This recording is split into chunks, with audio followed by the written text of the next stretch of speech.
So I feel like just about everybody who goes to see Trapped is going to be in the same camp. They're going to be wondering, is it going to live up to another great trailer, or are we going to all leave disappointed at the hands of the Shyamalama once again? And what Trap is it follows Josh Hartnett and his daughter. They go to this concert to see Lady Raven perform, and actually Lady Raven's played by M. Night Shyamalan's daughter, which I just thought was really cool, and I'll get into that more in a sec. But yeah, it follows him and his daughter. They go to this concert. Think like Taylor Swift. She's that big culturally as an icon for young girls. And while at the concert, he finds out that basically the feds have tried to capture a guy called the Butcher. He's a serial killer on the loose. The freaking nut job that goes around just chopping people up.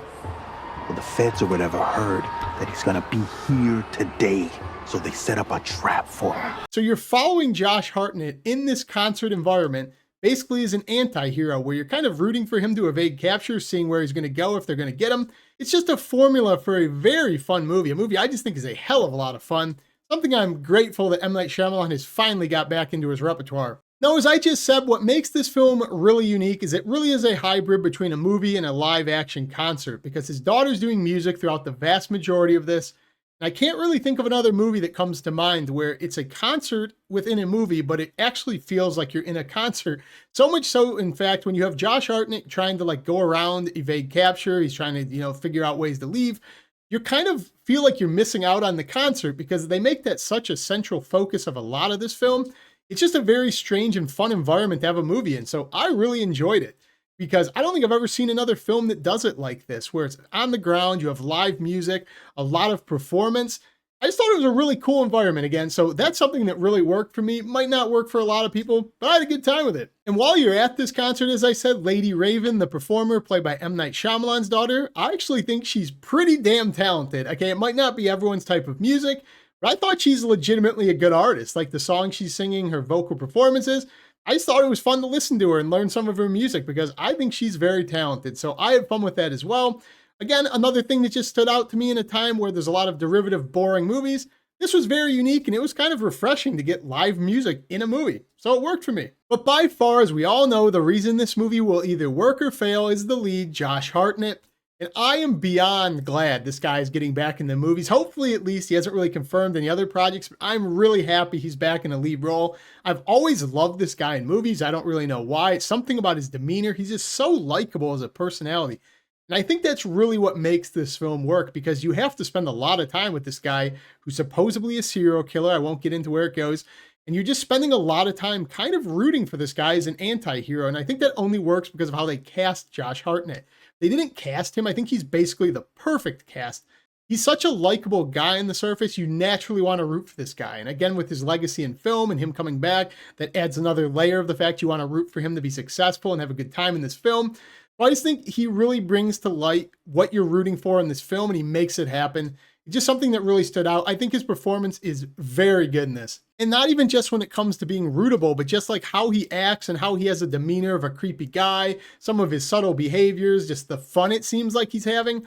He basically makes this premise work. And so much so, in fact, when I was watching this, I was kind of thinking if he wasn't the leader, if it was a less likable lead, maybe just a more stern-headed actor, I think this movie might just fall apart entirely because it doesn't have a lot going for it, aside from the central premise of following him around and rooting for him as the anti-hero. So again, need to just point out, I think he steals the show. I think he's great in this. I am beyond happy for the guy. I hope the guy has future success as we get to see him some more. Awesome seeing him again. Now, as I just said, Josh Hartnett is really good in this thing. He makes you really like him, even though he's very weird and he has some very interesting monologues, which is all the more powerful to how good of an actor he can be at sometimes, given his roles. Now, M. Night Shyamalan's daughter, on the other hand, I don't think she's terrible by any means. I think she's a good singer in this. I think she's very talented. But she definitely stands out a little bit when it comes to flatness of acting. I wouldn't hold it against her. Again, I know she's here for the singing. And I also know that it's not expected she'd be a great actress in the role she has in this film. But yeah, I just thought it was kind of a little bit of a standout. I do want to point out, though, as I said, once again, I think she is phenomenally talented. Kind of interested to see how her career turns out. I think it's really cool she got the spotlight in this movie. Now, like a lot of M. Night Shyamalan movies, if you sit around and you pick it apart and you get to its core and you kind of don't suspend your disbelief, there are a lot of problems to this film when it comes to being believable and how it would actually play out, protocol issues within the police. There's a lot of stuff that will stand out to people who don't really ignore details like that. There are people who get hung up on that stuff. For me, it didn't bother me, but I understand why people would, because there's a lot of protocol issues and things that allow this story to progress the way it does. Just something to make note of. Again, I don't think it really adheres from what you're getting out of this film. I still think it's a hell of a lot of fun. But just know going into it, you do need to go into it with that M. Night Shyamalan thing where there's going to be some stupid shit going on. And what really worked for me about this film and why I think it was so much fun is I've explained before why M. Night Shyamalan's films usually don't work for me. It's because they don't ever have any stakes, there's not really any tension. But I think this film manages to capture that in a very weird and unique way where a lot of his films just lack it. Again, it's a PG-13 film, so I don't know really what you expect going into it, if you're going to get a mystery, a thriller, like a serial killer movie, but it's going to have that light sort of comedic undertone that a lot of M. Night Shyamalan films have. But it works to establish stakes and tension because you really like Josh Hartnett, both as an actor and as a character in this, even though there's something off about him. And I think that's important because if you don't have that dynamic, there are no stakes and there is no tension, but you kind of do feel it, but in a weird way because you're watching him trying to evade the police, you're watching him trying to evade capture, and just the way it's done is actually tense and suspenseful because you're kind of rooting for him in an awkward way to get out. So with you doing that, it just kind of leads to this interesting dynamic where there's stakes and tension where there normally wouldn't be, because you're just watching this guy digging himself deeper and deeper into a hole, and you're wondering, how is he possibly going to get out of this? But at the same time, you want him to, because he's just that likable. So I thought that was an interesting dynamic that I would be interested to hear in the comments down below if that's what you got out of it. But you know, it sounds bad to say, I was rooting for him during this movie. Unfortunately, with Trap being an M. Night Shyamalan film, I don't think it really craters towards the end in the third act like a lot of his movies. In fact, I thought the opposite. I thought it got progressively more fun as it kept going all the way up until the concluding scene, which I think is very fun and it gave me a laugh. So yeah, this is going to totally depend and hinge on your ability to suspend disbelief, how much stupidity and ridiculousness you can handle, because it gets pretty far-fetched and ridiculous towards the end, but I think that makes it all the more fun. You know, a lot of his films are kind of up their own ass. They're a little bit pretentious with a twist and all of these things. And there are some twists and turns to this thing, don't get me wrong. But this one feels a lot more grounded. Like he wrote this thing just trying to have a fun and unique experience with him and his daughter.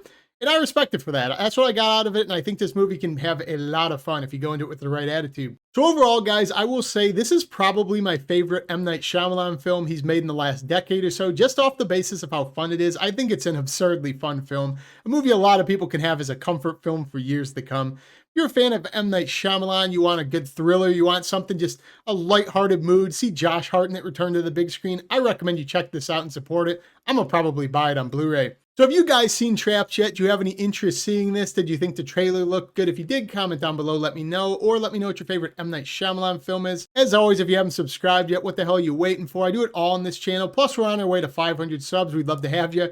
Leave a comment down below. That's all I got in this video. Peace.